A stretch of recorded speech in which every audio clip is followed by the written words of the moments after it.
తిరుపతిలోని శ్రీ గోవిందరాజస్వామి వారి బ్రహ్మోత్సవాలలో మొదటి రోజు గురువారం రాత్రి పెద్దశేష వాహనంపై శ్రీదేవి భూదేవి సమేత శ్రీ గోవిందరాజస్వామి వారు భక్తులను కటాక్షించారు. గజ వృషభ తురగ దళాలు ముందు కదులుతుండగా మంగళ వాయిద్యాలు, భక్తుల కోలాటాలు, చెక్క భజల నడుమ స్వామి అమ్మవార్లు ఆలయ 4 మాడ వీధుల్లో భక్తులకు దివ్య దర్శనమిచ్చారు. అడుగడుగున భక్తులు కొబ్బరికాయలు, కర్పూర హారతులు సమర్పించి స్వామివారిని సేవించుకున్నారు. శేషుడు స్వామివారికి మంచం, పరుపు, ఛత్రం 3 తానే అయి శేష సాయి అనే పేరును సార్థకం చేసుకున్నారు. శేషుణ్ణి దర్శిస్తే భక్తుల్ని కాపాడుతానని, మీరందరూ శేషుని వలె నాకు నిత్య సేవకులుగా ఉండి సత్ఫలితాలు పొందాలని ఈ వాహన సేవ ద్వారా స్వామివారు బోధిస్తున్నారు.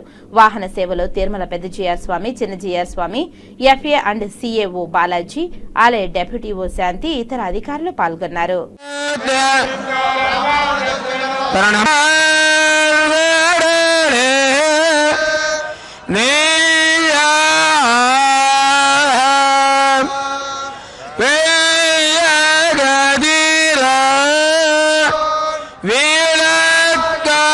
మట్ల అనంతరాయ ఎంత వాడే గోవిందరాజు, కుమ్మరించి రాజసమే గోవిందరాజు.